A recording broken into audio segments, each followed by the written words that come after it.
leave just yet. We're just going to do one little next steps, and I want to take the opportunity to kind of bring it all together here. For those of you that were at Michelle Alexander last night, I know a number of people have been asking, and some people weren't able to go.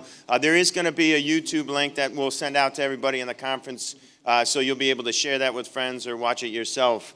The other thing is, you have evaluation forms in your packets. Please fill out those and give them to us. You know, one of the things is, you know, I had made a statement at an NAACP event this past couple months ago that this was going to be driven by, this conference was going to be driven by those that were most impacted by it. We didn't quite get there, but we had a lot more voice in this conversation. And I want to thank everybody for their courage and for their voice, for making this a much more rounded conversation and giving the urgency that it really needs. So thank everybody for that. And then we have, I wanted also to be able to announce, you know, one thing that I wrote a couple things down that Michelle Alexander said last night, and it made me think about some things. We had the True Unit talk about today, and she had mentioned the Norway socialist democracy and about how we in this nation have a lot to learn on how to care for each other. We need to dare to dream, and we heard the commissioner talking about that. Students need to demand that the university offers this type of education. And I'll tell you, we would be extremely available. John mentioned me, but it's not me. Our institute does a lot of work. We see ourselves as a platform, not as individuals. It's a team, and we want to be your voice. If you think it's important, if you think this is important to have at this university or any other, please send a letter to our president. Send a letter to the folks in the system office to let them know that this stuff is important to occur at the university. It's not an easy fight sometimes for us to say that these things are valuable when a lot of the people in the conversation are not necessarily at the university or part of the university. But it would be really helpful for us if you do that. And I want to talk, you know, she mentioned the conversation, the shift from the war on poverty to the war on drugs. And Lorenzo Jones mentioned earlier about the advocacy and what happened in Bloomfield and Hartford and the like. And, you know, I noticed, and I'm going to put Thea a little bit on the spot here, but Mayor Bronin is having a conversation. This is one of these other serendipitous things where I turned on the radio today. I wasn't aware of it. It's a talk about car thefts. And, you know, I've heard this a lot in the past year about this issue of car thefts and youth and the like. And the question that I have is, what is our response going to be? Because I was just recently at a wake for a mother of a friend of mine that I grew up with in Farmington, Connecticut. And I'll tell you one thing. I used to take my parents' car out when I was 13 years old. We were having conversations about each other when we were 13, 14 years old, taking our parents' cars out and other friends' cars out. You know, obviously, I didn't have my license at 13 years old. I also didn't end up in prison. So I was given opportunity. I was given an education. I was given a second chance at that time, not to get into the system, but to redirect my life. And I went from really trying to tear things down to being able to lead a life where I could try to build things up without having to go through the justice system. So I want to make sure we have that type of conversation. If it's an issue, fine, but what are the resources that are needed on the front end to address what's going on with these kids, as opposed to shifting it like we did from the war on poverty to the war on drugs. So that's my statement today, but I want to wrap it up with Bill Dyson. Brandon mentioned Bill, mentioned Eric Coleman, and, you know, I just wanted to bring him up. It's been, you know, I can't tell you how tremendous it has been in my life to have Bill Dyson as a mentor. You know.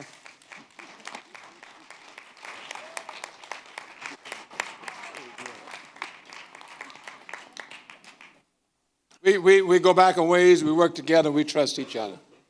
Simple as that. And so trusting each other, I don't have to worry about anything else. You know, I trust him and that's it. He trusts me and that's it. We work together and that's it. You know, there's nothing else. So I'm clean. I'm clear about that.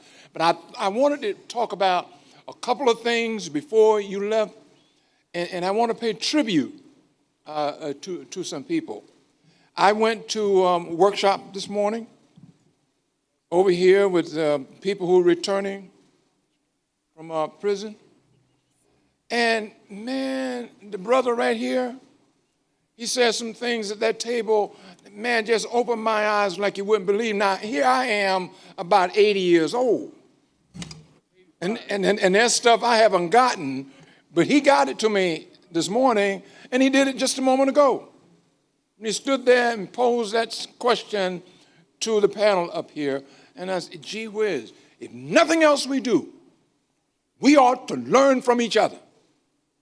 Young and old, listen to one another. We will get things done. Now, let me point out something to you. 15 years ago, it would never have been a discussion about a municipal office putting in their location a place for people returning home from prison. City Hall wouldn't have it. Now you got it. Hartford is about to doing it, and they're announcing it from the stage. New Haven is doing it, and imagine Waterbury is close to it. The point is, growth comes slowly. Change comes slowly. But change will come. You push at it hard enough, you determine enough about it, change will come. It's going to come. Slowly, though, but it's going to come. And I see in this room where people are interacting with each other, and I can't remember the complexion of this crowd looking like this the first time. It's changed. And so those issues we have to address, we need to be about the business of addressing them. Working together, getting it done, and lo and behold, as I was trying to do to the chief, trying to say to the chief today, yeah, decent person. I'm really trying to anoint this guy in your eyes. I say the same thing about Scott Simple. Decent person. I'm trying to anoint this guy in your eyes for the good work they do. To say that there's somebody willing to make a statement, take a stand